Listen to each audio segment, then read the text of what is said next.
आ गए हैं सब्जेक्ट गुरु और अब होगी पढ़ाई शुरू। Learning is an art. चलिए अब मैं मेरे चैनल सब्जेक्ट गुरु के बारे में आप लोगों को कुछ बताना चाहता हूँ कि इसको देखने के कुछ नियम हैं। जैसे आप अपनी नोटबुक और पेन रेडी रखें, क्योंकि जो भी मैं यहाँ पर पढ़ाऊँगा उससे आपको बाकायदा नोट करना होगा। और उसके बाद उसके स्क्रीनशॉट्स न लें, क्योंकि स्क्रीनशॉट्स ले लेकर हमारी हालत ये हो गई है कि हमारे मोबाइल में कई स्क्रीनशॉट्स जमा हो चुके हैं, परंतु कोई फ़ायदा नहीं मिल रहा है। तो ये बात का विशेष ध्यान रखें। फिर उसके बाद आप इन वीडियोस को बार बार देखते रहें, ताकि आपकी जो फाइनल एग्जाम की प्रिपरेशन है वो सही स्टार्ट हो जाए और आपकी जो है मेमोरी में परमानेंट चला जाए, क्योंकि repetition is the process of learning. और अंत में मैं आपको बेस्ट ऑफ लक देना चाहूँगा, क्योंकि hard work is the key to success plus luck is always a grand success. फिर ये चैनल मैंने specially MP board English medium और हिंदी मीडियम के लिए बनाया है, और इसमें क्लासेस 6 से 12 तक आपको वीडियोस में दूंगा। समय समय पर इसमें पोस्ट करता रहूँगा। और हमारा जो एम है, हमारे इस यूट्यूब चैनल का जो एम है वो है best results in MP board exam. मतलब आपका 100%, अगर आप इसके थ्रू पढ़ेंगे तो आपका जो एकेडमिक स्कोर है वो बढ़ेगा और आपका कॉन्फिडेंस भी बिल्ड होगा, क्योंकि आप इसके द्वारा जो पढ़ेंगे वो बहुत ही आसान और बड़े ही सटीक तरीके से बताया जाएगा। तो सब्जेक्ट गुरु है नाम, अब हर सब्जेक्ट होगा आसान। Thank you so much and watch my channel regularly. तो आ गए हैं सब्जेक्ट गुरु और अब होगी पढ़ाई शुरू। तो हम ज्योग्राफी के वन लाइनर कर रहे थे। हमने देखा कि चैप्टर 1 बहुत बड़ा है, करीब करीब उसका 8 मिनट का वीडियो है। और अब हम आ गए हैं चैप्टर 7 पर, life lines of national economy. ये बहुत ही महत्वपूर्ण है, इसमें से बहुत सारे MCQs, fill in the blanks, match the column बनते हैं। तो कृपया इसे ध्यान से देखें, पढ़ें और समझें।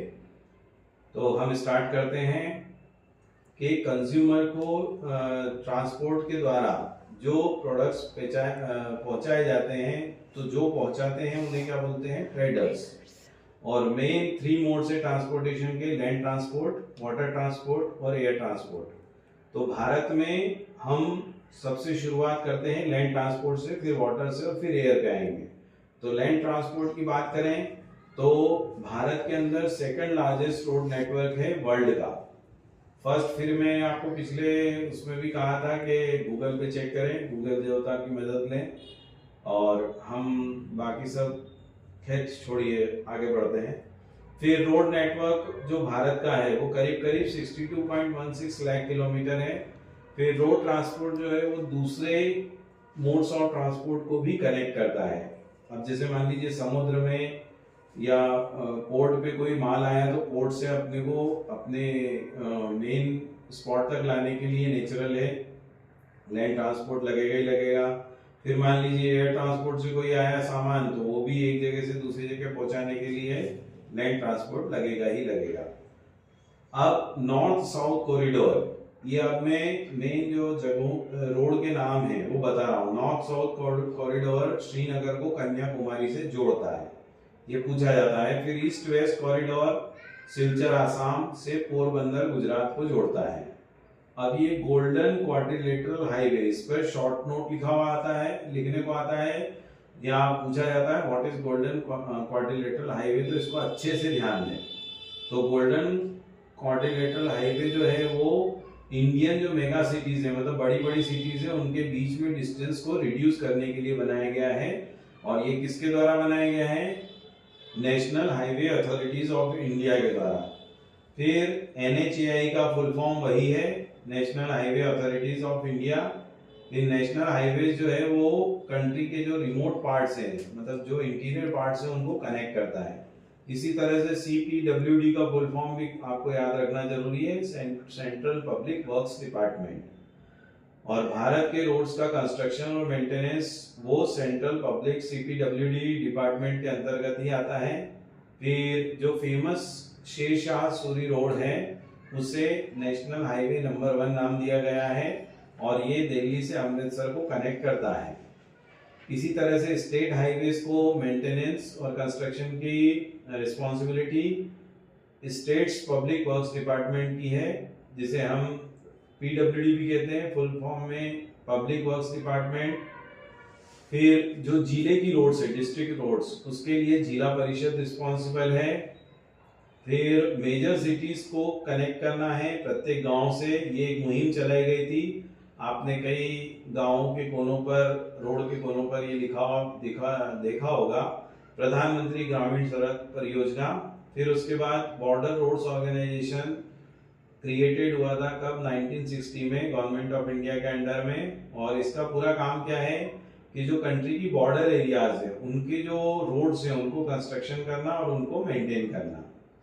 फिर नॉर्दर्न और नॉर्थ ईस्ट रीजन में जो स्ट्रेटेजिक इंपॉर्टेंस है रोड्स का, उसको बहुत बड़ा हाथ किसका है, बॉर्डर रोड ऑर्गेनाइजेशन का है। फिर वर्ल्ड का सबसे लंबा हाईवे टनल वो भारत में है, ये बहुत ही खुशी की और गर्व की बात है, जिसकी लंबाई 9.02 किलोमीटर है, 9.02 किलोमीटर्स, और इसे अटल टनल कहा जाता है। Right A short note on Atal tunnel आता है, तो आप ये 5-6 पॉइंट्स हैं, इसको विशेष ध्यान रखें। फिर अटल टनल जो है वो बॉर्डर रोड ऑर्गेनाइजेशन द्वारा बनाया गया है, नेचुरली गवर्नमेंट ऑफ इंडिया। अब अटल टनल जो है किसको कनेक्ट करता है, मनाली से लाहौल स्पीति वैली को। फिर भारत का जो अटल टनल है वो पीर पंजाल रेंज में बनाया गया है, हिमालयास की। और अटल टनल जो है एक 8000 मीटर अबोव सी लेवल की हाइट पर बनाया गया है। अब आते हैं हम ट्रेन पर। तो भारत की सबसे पहली ट्रेन चली थी 1853 में, और कहां से कहां तक चली थी, तो मुंबई से थाने के बीच में चली थी। और कितने किलोमीटर कवर किया था, तो 34 किलोमीटर करीब उसने कवर किया था। और जो भारत का रेलवे ट्रांसपोर्ट है उसे 16 रेलवे डिविजन्स में बांटा गया है।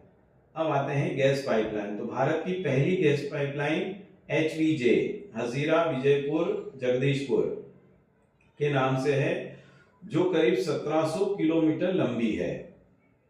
अब आते हैं भारत का कोस्टल एरिया, मतलब समुद्री किनारा, जो करीब 7516.6 किलोमीटर लंबा है। फिर जो कच्छ का कांडला है वो इंडिपेंडेंस के बाद पहला पोर्ट है, मतलब पहला बंदरगाह है। और 95% जो भारत का फॉरेन ट्रेड होता है वो मेजर सी पोर्ट्स के द्वारा होता है। और कांडला जो है वो भारत का पहला पोर्ट है इंडिपेंडेंस के बाद।